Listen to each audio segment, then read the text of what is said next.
आज हम आपको बताएंगे कि मंदिर में जो एक लोटा जल रखा जाता है उसका क्या करें, और मंदिर का लोटा कैसा होना चाहिए, पीतल का या तांबे का।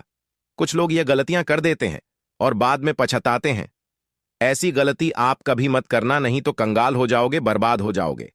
मंदिर में एक लोटा जल ऐसे कभी मत रखना। साथ ही जानिए दीपक घर में कौन से पदार्थ का रखना चाहिए, तांबे का, लोहे का, पीतल का, कांसे या फिर स्टील का या माटी का।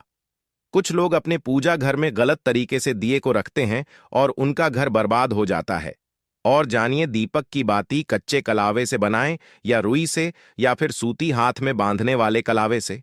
कुछ लोग दीपक जलाते समय भयंकर गलती कर देते हैं, जिस कारण उन्हें पितृ दोष, शनि दोष, काल सर्प दोष, मंगल दोष, भयंकर से भयंकर गरीबी का दोष भी लग जाता है। दोस्तों, कुछ लोग यहां पर ऐसे भी होंगे जो इस वीडियो को बीच में ही छोड़ देंगे। अगर इस वीडियो को आपको छोड़ना ही है तो अभी छोड़ देना, परंतु वीडियो को बीच में छोड़कर लक्ष्मी माता का अपमान मत करना। दोस्तों, बहुत समय से आप लोगों के प्रश्न आ रहे हैं कि मुख्य द्वार पर जल छिड़कने का सही समय क्या होता है और सही विधि क्या होती है। किस समय हमें जल छिड़कना चाहिए और क्या मुख्य द्वार पर जल छिड़कने के लिए स्नान करना आवश्यक है या बिना स्नान किए भी मुख्य द्वार पर जल का छिड़काव किया जा सकता है। झाड़ू लगाने से पहले या फिर झाड़ू लगाने के बाद जल को छिड़कना चाहिए। एक और प्रश्न आया है कि क्या पीरियड्स में हम अपने घर के मुख्य द्वार पर जल का छिड़काव कर सकते हैं या मुख्य द्वार पर दीपदान कर सकते हैं। और जल्द से ही जुड़ा हुआ एक और प्रश्न है कि जब हम मुख्य द्वार पर जल चढ़ाते हैं तो घर के अंदर की तरफ से जल चढ़ाएं या घर के बाहर की तरफ से जल का छिड़काव करें। इसके बारे में कई लोग शंका में है। आज यह शंका भी दूर हो जाएगी। और मुख्य द्वार पर जल छिड़कने से संबंधित आपका अगला प्रश्न है कि कई ऐसे लोग हैं जो कि फ्लैट में रहते हैं, कुछ ऐसे लोग हैं जो कि किराए के मकान में रहते हैं, एक ही कमरे में रहते हैं, तो उन्हें अपने घर पर मुख्य द्वार पर दीपदान किस प्रकार से करना चाहिए, जल कहां छिड़कना चाहिए। तो दोस्तों, आज की वीडियो पूरी तरह से आपके प्रश्नों पर ही आधारित है। तो दोस्तों, सबसे पहले जानते हैं कि घर के बाहर या घर के अंदर दिए जलाने के क्या क्या फायदे होते हैं। दोस्तों, घर के बाहर या घर के अंदर दीपक जलाने के फायदे जानकर आप चौंक जाएंगे। खासकर घर के बाहर दीपक जलाने से 5 वह फायदे जो आपको चौंकाने वाले हैं। दोस्तों, यह बात तो आप जानते हैं कि भगवान की पूजा के दौरान दीपक जरूर जलाया जाता है। हिंदू धर्म में पूजा करते वक्त लोग देसी घी या सरसों के तेल का दीपक जरूर जलाते हैं तथा तिल के तेल का दीपक भी जलाते हैं। हालांकि पूजा के लिए भगवान के सामने दीपक जलाना सिर्फ पूजा का एक तरीका ही नहीं है, बल्कि घर में दिया जलाना या घर के बाहर दिया जलाना कई तरह के फायदे मिलते हैं। दीपक जलाने से न सिर्फ कई शक्तियां जागृत होती हैं, बल्कि यह 5 बड़े फायदे भी मिलते हैं। तो चलिए जानते हैं। दोस्तों, नंबर 1, पृथ्वी से अंधकार दूर होता है। घर में दीपक जलाने से घर का अंधकार तो दूर होता ही है, साथ ही नकारात्मक ऊर्जा को भी कोसों दूर रखती है। यहां पर दीपक जलता है तो वहां पर सकारात्मक ऊर्जा का वास होता है। जाहिर सी बात है, जब घर में सकारात्मक ऊर्जा होगी तो भगवान का भी वास होगा। इसीलिए घर में शाम होने से पहले, रात होने से पहले दीपक अवश्य जलाया जाता है, ताकि घर में कोई गलत नकारात्मक ऊर्जा प्रवेश न कर पाए। दोस्तों, तेल से जले दीपक का प्रभाव उसके बुझने के आधे घंटे बाद तक वातावरण में बना रहता है, जबकि शुद्ध देसी घी का दीपक बुझने के बाद करीब 4 घंटे तक वातावरण को सकारात्मक रखता है। दोस्तों, नंबर 2, दीपक जलाना न सिर्फ धार्मिक नजरिए से फायदेमंद है, बल्कि वैज्ञानिक दृष्टिकोण से भी यह फायदा पहुंचाता है। जब घर में शुद्ध घी या सरसों के तेल से दीपक जलाया जाता है तो उसके धुएं से घर के माहौल में सात्विकता आती है और इससे आसपास के वातावरण में मौजूद हानिकारक कणों का विनाश होता है। दोस्तों, नंबर 3, घर में होता है सुख समृद्धि का वास। जिस घर में सुबह और शाम के वक्त भगवान के सामने दीपक जलाया जाता है तो उस घर पर हमेशा माता लक्ष्मी मेहरबान होती है। ऐसे घर में सुख समृद्धि का वास होता है। दीपक की लौ पूर्व दिशा में रखने से व्यक्ति दीर्घायु होता है, जबकि उत्तर दिशा में लो रखने से घर में धन और संपन्नता बढ़ती है। दीपक न सिर्फ हमारे घर के अंधकार को दूर करता है, बल्कि यह हमारे जीवन को भी अंधकार से प्रकाश की तरफ बढ़ाता है। दोस्तों, नंबर 4, बीमारियों को दूर भगाने में मददगार। घर में दिया जलाने से बीमारियां घर के आसपास भी नहीं भटकती। घर के सभी परिवार सदस्यों को हर बीमारी से बचाव मिलता है। खासकर दीपक के साथ एक लौंग जलाने से इसका असर दुगना हो जाता है, जिसमें चर्म रोग दूर करने के सारे गुण मौजूद होते हैं। इसलिए घी का दिया जलाना सेहत के लिहाज से काफी फायदेमंद है। दोस्तों, बात करते हैं नंबर 5 की। शुभ शक्तियां होती हैं आकर्षित। सनातन धर्म के अनुसार जिस घर में सुबह शाम दीपक जलाया जाता है तो वहां कभी अंधकार नहीं होता। उस घर में सुख समृद्धि का वास होता है। इतना ही नहीं, जलता हुआ दिया शुभ शक्तियों को चुंबक की तरह आपके घर की ओर खींचता है, जो कि आपके लिए बहुत ही शुभ माना जाता है। तो दोस्तों, अब जानते हैं कि मुख्य द्वार पर जल छिड़कने का सही समय क्या होता है और सही विधि क्या होती है। देखिए, अगर आप मुख्य द्वार पर जल चढ़ाते हैं तो आपको ध्यान रखना है कि जल आप एक दिन पहले ही, मतलब रात को सोने से पहले, एक पात्र में, कोई भी आप पात्र ले सकते हैं। जैसे कि आप तांबे का पात्र ले सकते हैं। तांबे का ना हो तो आप पीतल का ले सकते हैं, स्टील का ले सकते हैं, चांदी का ले सकते हैं। जो भी पात्र आपके पास उपलब्ध हो आप उसे ले सकते हैं। एक लोटे में थोड़ा सा गंगा जल डाल दीजिए और उसके ऊपर शुद्ध जल भर दीजिए। और हाँ, गंगा जल ना हो तो परेशान होने की आवश्यकता नहीं है। सिर्फ शुद्ध जल से भी आप पात्र को भर सकते हैं और उस जल से भरे पात्र को अपने घर की रसोई में रख दीजिए। अब जैसे कि आप अगले दिन सुबह उठकर जल का छिड़काव अपने घर के मुख्य द्वार पर करेंगे। देखिए, मुख्य द्वार पर जो सुबह सबसे पहले जल छिड़का जाता है वो हर प्रकार की समस्याओं को घर से दूर करने के लिए छिड़का जाता है। जैसे किसी भी प्रकार की नकारात्मक ऊर्जा से आप परेशान हैं, बहुत समय से परेशानियों में घिरे हुए हैं, तो ऐसे में घर की रसोई में जल रखा जाता है और यही जल घर के मुख्य द्वार पर सुबह उठकर छिड़का जाता है। इस जल के छिड़काव से आपके घर की कोई भी परेशानी हो बहुत शीघ्र समाप्त हो जाती है। इस उपाय को करने से आपके घर में सुख समृद्धि भी आती है, बीमारियों से भी मुक्ति मिलती है। मतलब देखिए, किसी भी प्रकार की मानसिक परेशानी हो, शारीरिक परेशानी हो, आर्थिक तंगी हो या आपके घर में कोई वास्तु दोष हो, किसी भी प्रकार के ग्रह दोष हो, तो आपको सभी प्रकार के दोषों से, ग्रह दोषों, मुक्ति मिलती है। वास्तु दोष और पितृदोष भी समाप्त होता है। इसके साथ ही जैसे कि बहुत से लोगों के प्रश्न होते हैं कि उनके ऊपर किसी ने कुछ कर करा दिया है, उनके परिवार में किसी भी प्रकार की पहले कोई परेशानी नहीं थी, लेकिन अभी कुछ समय से परेशानियां लगातार आती ही जा रहीं और कोई रास्ता नहीं मिल रहा है परेशानी से निकालने का। तो किसी के भी किए कराए तंत्र मंत्र का प्रभाव हो, किसी की बुरी नजर का प्रभाव हो, तो भी आपके इस उपाय से, मतलब इस एक लोटा जल से, आपकी परेशानी कुछ ही दिनों में समाप्त हो जाती है। तो यह घर की सभी परेशानियों से मुक्ति पाने का रामबाण और सबसे सरल, सबसे आसान उपाय होता है, जो हमारे शास्त्रों में वर्णित है। तो आप अपने घर की रसोई में एक लोटा जल रखें, रात में भरकर और प्रातःकाल जल्दी उठकर उसे जल्द से अपने घर के मुख्य द्वार पर छिड़काव कीजिए। अब जैसे कि बहुत से लोगों के प्रश्न आते हैं कि यह जल हमें किस समय अपने घर के मुख्य द्वार पर छिड़कना चाहिए, तो देखिए, सुबह सूर्योदय होने से पहले इस जल का छिड़काव आपके घर के मुख्य द्वार पर हो जाना चाहिए। आप चाहे इसके बाद आप शुद्ध जल से, मतलब किसी भी दूसरे जल्द से, अपने घर के मुख्य द्वार को धोते हैं तो कोई समस्या नहीं है, लेकिन इस जल का छिड़काव घर के मुख्य द्वार पर सूर्योदय होने से पहले हो जाना चाहिए।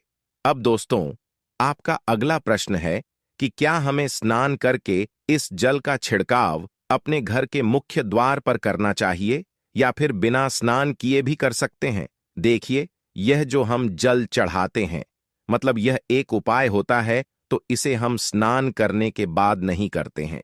सुबह जल्दी उठते हैं और उठकर सबसे पहले घर की रसोई में जाएंगे। उसके बाद उस जल को लेकर आप घर के मुख्य द्वार पर जाएंगे। मुख्य द्वार खोलकर मैन गेट खोल दीजिए और उसके बाद मुख्य द्वार पर इसी जल का छिड़काव कर दीजिए।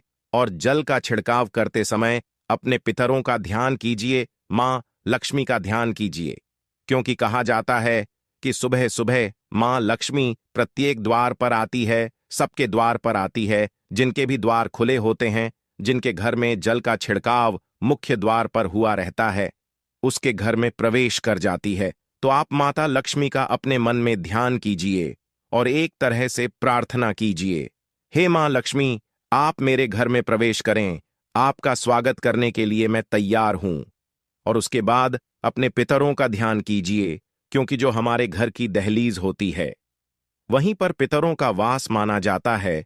तो जब आप दहलीज पर जल के छींटे देते हैं तो आपके पितृ बहुत प्रसन्न हो जाते हैं और उनका आशीर्वाद भी आपको प्राप्त होता है। तो सुबह जो आप जल छिड़कते हैं, इसके लिए स्नान करने की आवश्यकता नहीं है, बिना स्नान किए भी कर सकते। दोस्तों, वीडियो में आगे बढ़ने से पहले आपसे छोटा सा निवेदन है कि कमेंट बॉक्स में जय मां लक्ष्मी अवश्य लिखें। साथ ही हमारे चैनल को सब्सक्राइब करके बेल आइकॉन को भी क्लिक कर लें। तो दोस्तों, आपका अगला प्रश्न था कि मुख्य द्वार पर जल का छिड़काव सुबह झाड़ू लगाने के बाद करना है या फिर झाड़ू लगाने से पहले भी जल का छिड़काव कर सकते हैं। तो देखिए, जैसे मैंने आपको पहले ही बताया था कि उठने के बाद सबसे पहला कार्य जो आपको करना है वह जल का छिड़काव ही करना है। उसके बाद आप झाड़ू लगा सकते हैं। लेकिन एक चीज का ध्यान रखिए, जब हम सोकर उठते हैं तो सबसे पहले बिस्तर पर बैठे हुए ही अपने दोनों हथेलियों को एक साथ देखना चाहिए और हथेलियों को देखते हुए मां लक्ष्मी का ध्यान करना चाहिए। कराग्रे वस्ते लक्ष्मी कर मध्य सरस्वती कर मूल्य तू ब्रह्मा प्रभाते कर दर्शनम। दोस्तों, इस मंत्र का उच्चारण आप चाहे तो कर सकते हैं, नहीं करते हैं तो भी कोई बात नहीं। उसके बाद दोनों हाथ जोड़कर सभी देवी देवताओं को प्रणाम किया जाता है और उसके बाद अपने हाथ से पृथ्वी का स्पर्श करते हैं, धरती को छूकर प्रणाम करते हैं 2 बार या 3 बार और उसके बाद अपना दाहिना पांव पृथ्वी पर रखते हैं। उसके बाद ही बाकी के जो सभी कार्य होंगे वो उसके बाद ही किए जाएंगे।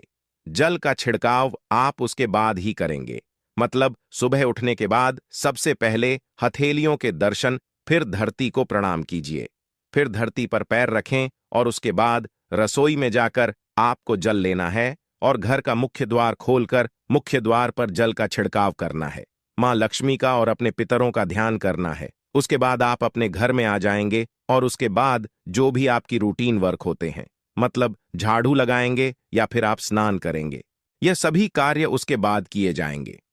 और अब जैसे कि कई लोगों के प्रश्न आते हैं कि जब हम जल का छिड़काव करते हैं तो क्या उसी समय घर के मुख्य द्वार पर झाड़ू लगाकर और पानी डालकर क्या मुख्य द्वार की अच्छे से सफाई कर सकते हैं? जी हां, बिल्कुल कर सकते हैं।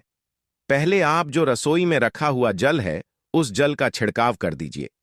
उसके बाद और भी पानी डालकर, मतलब अगर आपके पास जल और उपलब्ध है तो और जल लेकर और घर के मुख्य द्वार की अच्छी तरह से झाड़ू से या कैसे भी सफाई कर सकते हैं।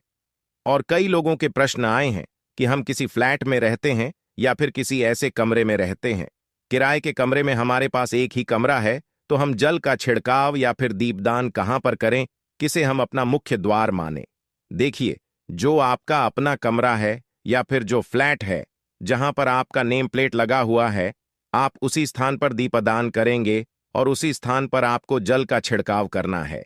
मतलब जहां पर अगर एक ही कमरे का मकान है तो आपके कमरे का दरवाजा है, वहीं पर आपको थोड़ा सा जल छिड़कना है और वहीं पर आप दीपदान भी करेंगे, जो कि मुख्य द्वार से जुड़े हुए उपाय होते हैं।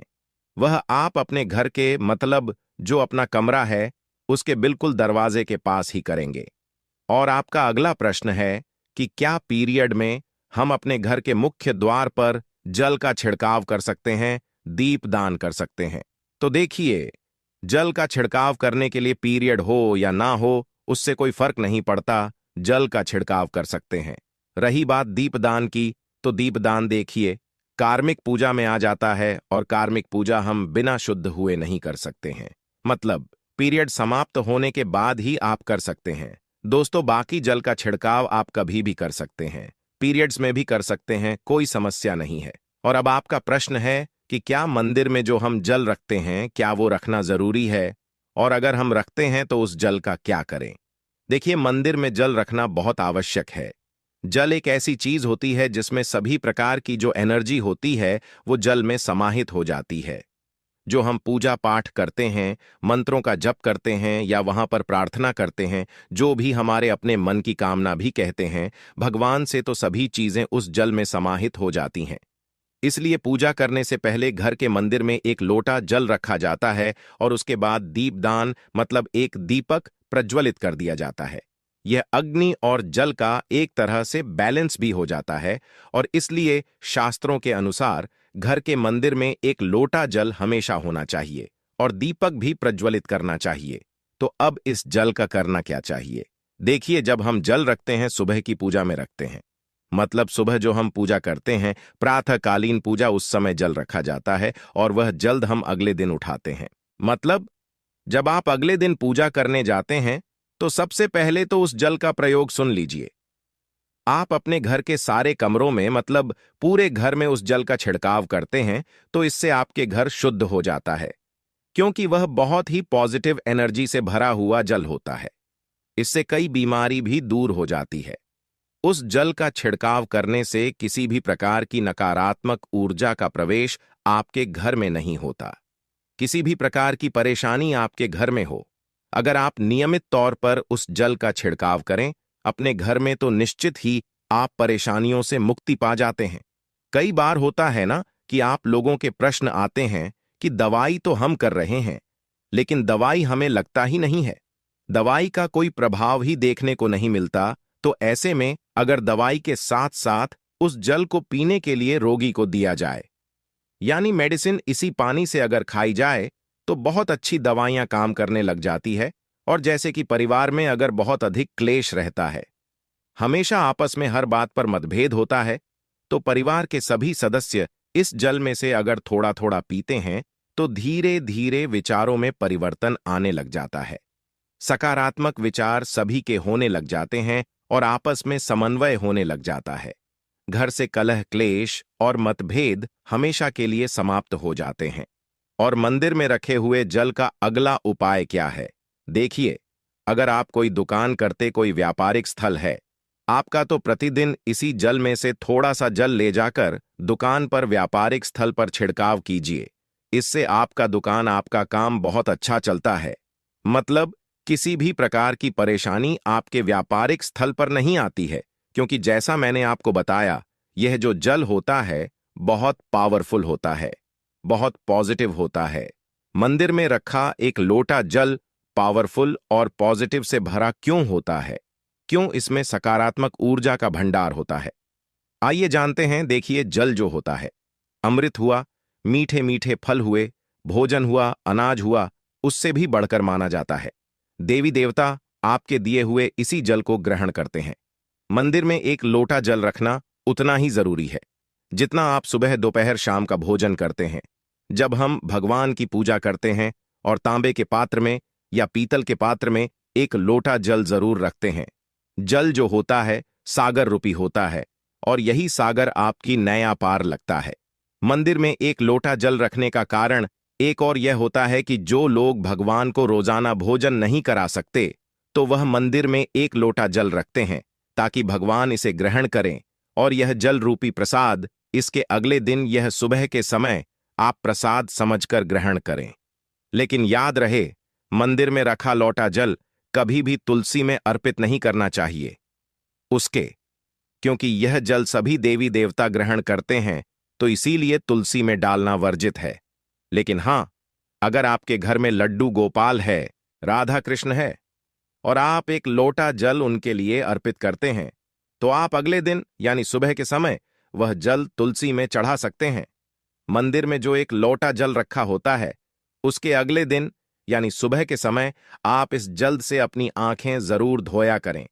इससे आंखों में रोशनी बढ़ती है और आंखों में जितनी भी बीमारी आ जाती है वह दूर होती है। शास्त्रों के अनुसार जो लोग मंदिर में एक लोटा जल भरकर नहीं रखते, तो उनके घर में अकाल पड़ जाता है, घर कंगाल हो जाता है, बर्बाद हो जाता है, परिवार में मुसीबतें आ जाती हैं और गरीबी का आगमन हो जाता है। आप चाहे तो एक लोटा जल में पुष्प आदि डालकर रख सकते हैं, बहुत ही शुभ माना जाता है। मंदिर में जो जल रखा जाता है उससे हम और क्या क्या कर सकते हैं, आइए जानते हैं।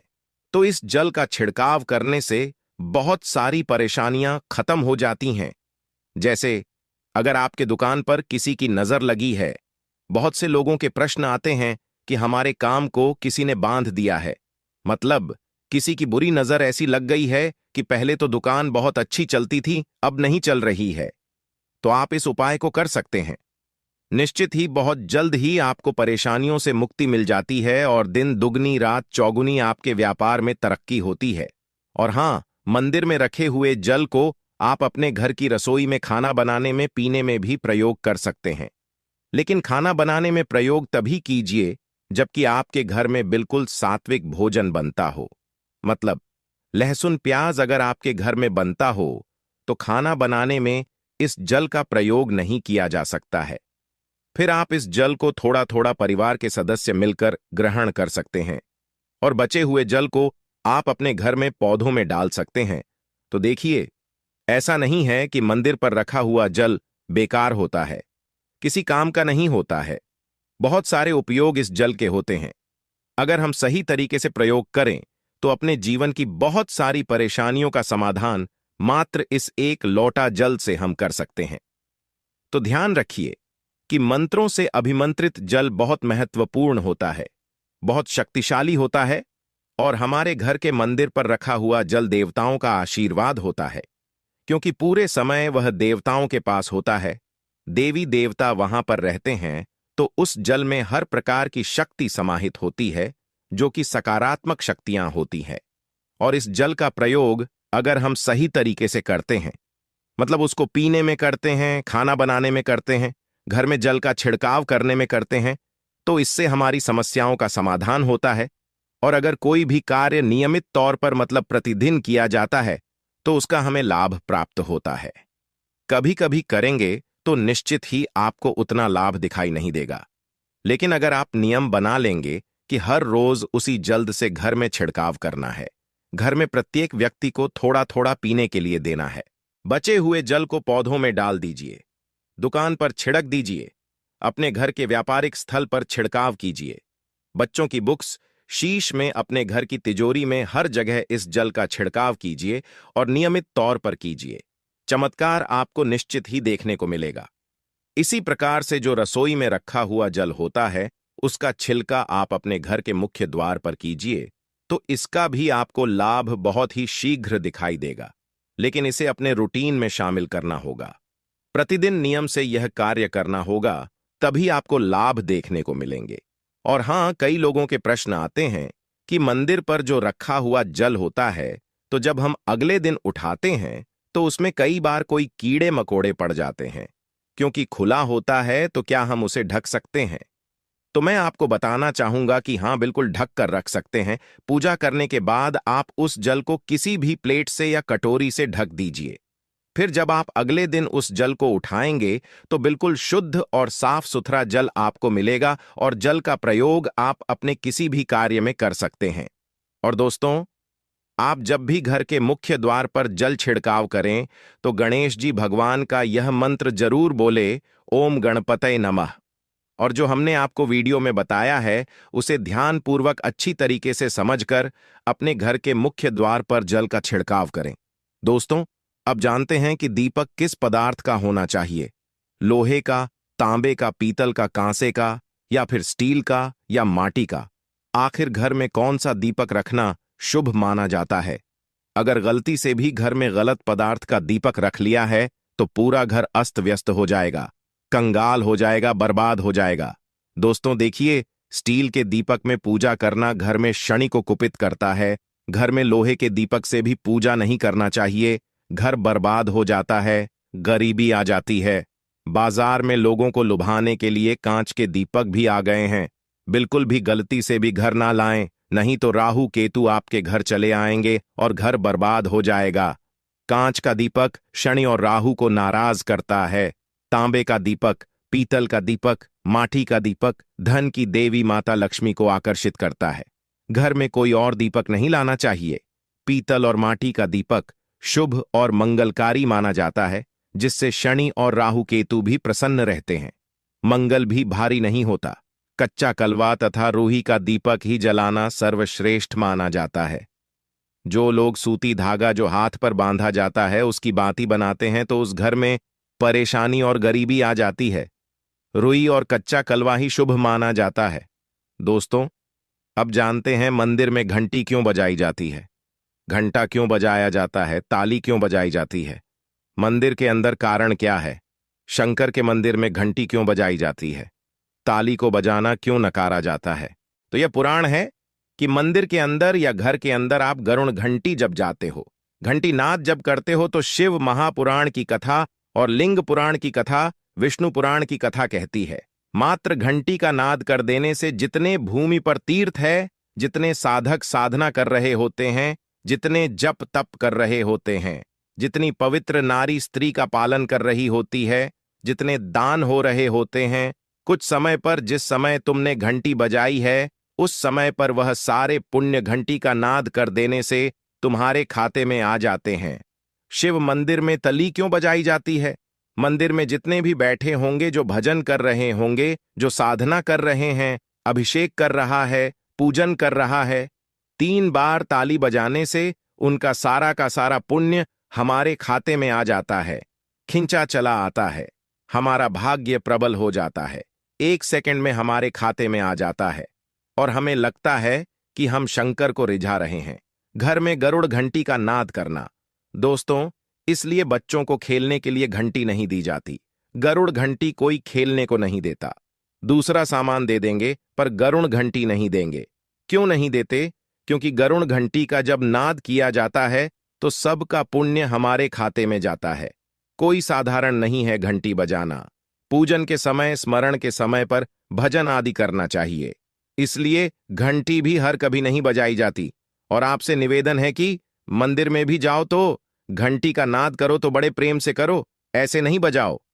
कई मंदिरों में मंदिर का पट बंद हो जाता है तो भी लोग घंटी बजा देते हैं। ऐसा करने से पाप लगता है। भगवान अगर मंदिर में सो रहे हैं तो उस समय घंटी बजाना घोर पाप माना जाता है। जिस जगह पर ब्राह्मण विद्वान है, साधक हैं, संत हैं, साधु, मंदिर अगर बंद होता है तो उसके साथ में घंटी के नीचे के भाग को रस्सी से बांध दिया जाता है जिससे घंटी बजे ना। कहते हैं अगर भगवान विश्राम कर रहे हैं, सो रहे हैं, निंद्रा में है या मंदिर का दरवाजा बंद है, उस समय अगर आपसे घंटी गलती से भी बज जाए तो कहते हैं कि 11 ब्राह्मण के भूखे रहने का दोष लग जाता है। घंटी बजाने का सबसे शुभ समय माना जाता है सुबह 4 बजे से लेकर सुबह 11 बजे तक अत्यंत दुर्लभ और मंगलकारी माना जाता है। इस समय घंटी बजाना चाहिए और रात के समय शाम 6 बजे से लेकर रात 11 बजे से पहले तक पूजा पाठ तथा घंटी बजा लेनी चाहिए, क्योंकि 12 बजे से पहले तथा 12 बजे के बाद मंदिर के पट बंद कर दिए जाते हैं।